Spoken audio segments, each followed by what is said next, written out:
And what we do is ABC, activation of brain centers, language learning method. And we got guidelines.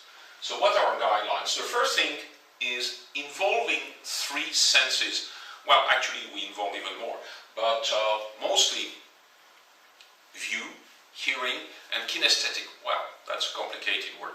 What is kinesthetic? Well, kinesthetic is to say, hello, my name is Philip. So I used muscle coordinate, segment coordinate, and my brain registered them automatically. I used the language at the same time. Well, my brain registered it with the language. So we use tails as a focus point and as guidelines. Don't worry, we are coming back on all those points in the next slides. We provide a rich sensorial environment. We provide lots of props, lots of drawings, lots of colorful elements. We promote self-expression through interactive activities. We involve very much communication in action, always provoking situations for children to communicate. We use learning paths, and on this I will come back a little later, but let's say that they place all the language acquisition tasks in a kind of a map. So, about using kinesthetic approach. Well, we have designed a special sign language. It is children friendly. What does that mean? Well, if I start, for example, doing the standard sign of American Sign Language for water, well, it is like this, precisely, water. Well, I'm sorry, but at the age 3, this you can't really do. So, you do that, it's okay. Children will understand and they will be able to do it. If I want to do really correctly the sign for a chair, well, this is a chair. But if the child does it like that, it's very much okay. We understand it. Because 3 years old, you may not be able to control just 2 fingers in your hand.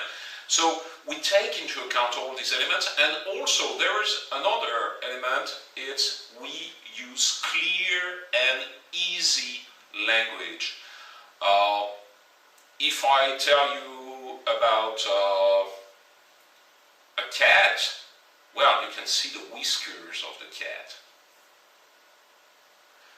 If I'm talking about the fish, you can see the fish swimming. If I tell you about a house, well, it's obvious. There is a roof, there are walls, and so on and so forth. Very simple movements, I already said it, and they are all theatralized and explicit. By theatralize, I mean that we exaggerate them.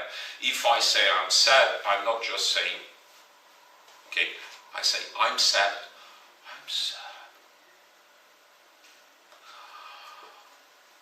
And what is completely novel, completely different from other sign language is that we got grammar words. Sign language, usual sign language, they don't have grammar words, but we got things for the, we got things for the infinitive of the verbs, G, that goes for, I don't know, for example, being, and so on and so forth. Effects of standard narrative, what does that mean? It means using tails. Not any kind of tails, but the kind of tails that the children are used to hear. So what is that? It's, you've got an introduction, you've got heroes, you get to know them, you get to know what they do, they got the challenge, they fulfill the challenge, they overcome obstacles, and in the end everything goes well. Well, check all of them. All the ones you know, they look like this. The thing is that using this, well, the children feel safer. There is not something new coming out of the blue, and it helps memorizing. You build knowledge on top of previous knowledge. So you got that structure of the tale that is more or less the same always, and then we put elements on them. So you memorize better, but also we adapt this tale to fit children attention span. I mean, if I tell you the Red Riding Hood for 1 hour, well, after a while you get bored. So we adapt it also for the method. We segment them in logical segments that are related to what we want the children to acquire as words and grammar principles. We tend to enrich our content with a complete environment, and this environment has to be children friendly. We use all kinds of props. We make our stage, we make our characters, we use puppets, we use any kind of theatrics in such a way that for children it exists so that it feels like real. Feeling it like real is very important for language, because then you are going to use the language in as real as possible environment and situation. And also, it brings them positive emotions. I mean, when the hero starts having a difficulty, they're on their tiptoes. When the hero suddenly overcomes the difficulty, wow! They breathe it out. And these emotional contents, they support the language acquisition. It was proven that any memory acquired at the same time as a strong emotion happened stays better. Think of it. Think of your early childhood memories, and you will see that the ones you really feel, you really have vivid and clear, well, there is always an emotional context that is very clear. So, again, a bit difficult notion, but that is actually very simple. Procedural versus declarative memory. Well, procedural memory is the know-how. I know how to ride a bicycle, okay? I learned it. It was difficult. I fell many times, but in the end, well, I was able to drive it. Actually, if I tell you how to ride a bicycle, I'm not going to help you. I may describe for hours. First, it will be very difficult for me. I will never be able to do it completely.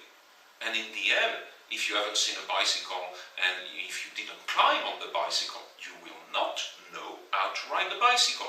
So this is procedural memory. What is declarative memory? Well, declarative memory is being able to say something. I learn a list of words, well, I can recall them. This is declarative memory. So it is the know-how versus the know-what. Well, actually not at all. Procedural is know-how and know-what. My procedural memory, it's know how to ride the bicycle, but it's also know what is the bicycle.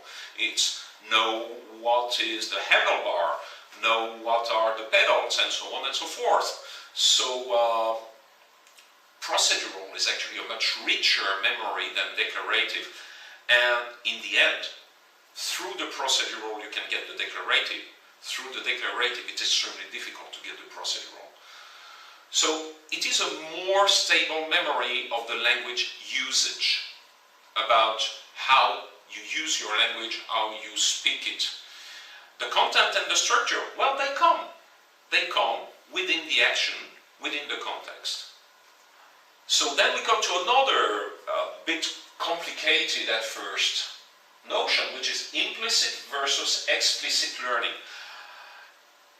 Some people may mix it with procedural and declarative memory. It is actually quite different. Implicit learning is, well, you learn not knowing that you are learning. So basically, explicit learning, it's learning for learning. I tell you, okay, you will have to memorize this list of 12 words. This is explicit learning, and I tell you, you will have to recall them, reciting them at the end of the lesson. Okay, there is a learning goal. Now let's say that I tell you, in this list of words, some of them are badly spelled. Would you be so kind and check their spelling in the dictionary? And that's all. I don't tell you anything about the fact that an hour later I'm going to ask you to recall them. Well, this is a Princeps experiment that was done in the 1950s, and it showed that actually both methods gives the same memorization. You memorize as well, learning them by heart one by one, or just using them and checking them in the dictionary if they are correctly spelled. Well, there is a big difference. It's one of them is boring. One of them is tedious, heavy. The other, well, the other can be a game, so it can be pleasure.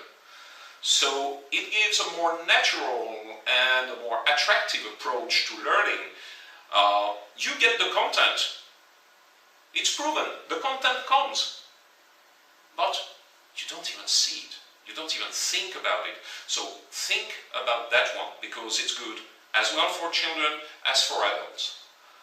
Brilliant children's psychologist. His name was Vygotsky, and he was studying mostly what happens when children learn. And we are using quite a few of his influences. First, we are using the learning path. So what is the learning path? We got a map, and that map is reproduced in the classroom. So we got a map with stations. And in the classroom, here, there, you will have those stations. For each station, there is a language learning activity.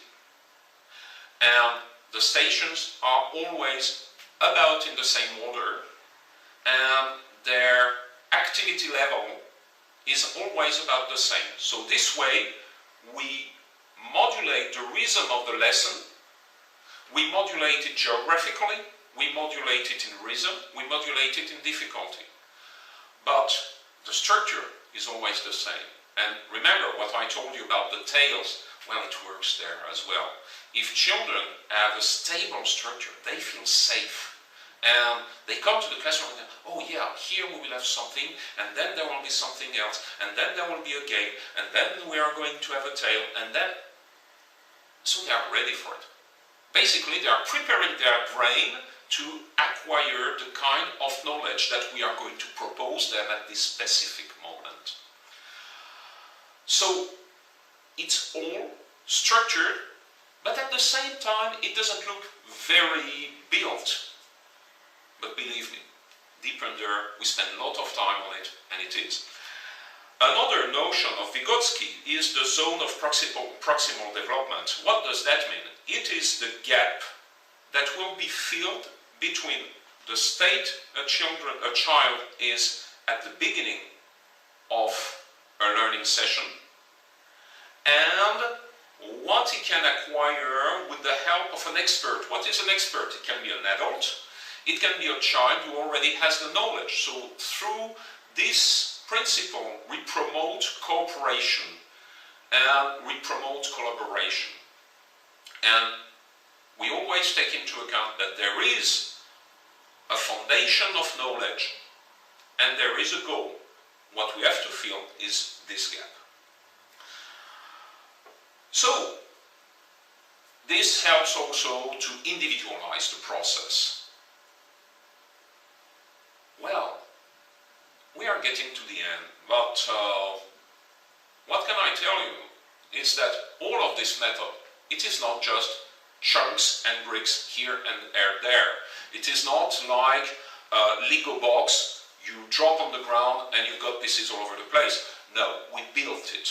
We used the blocks to build something, and so we got a complete environment that involves specially designed games and activities, and also specially designed props and all kind of pedagogical helps for our activities.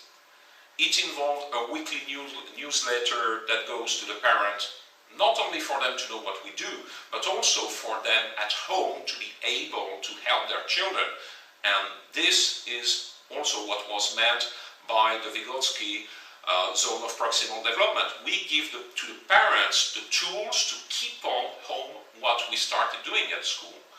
And we give it even better by a companion web page that is updated every week actually.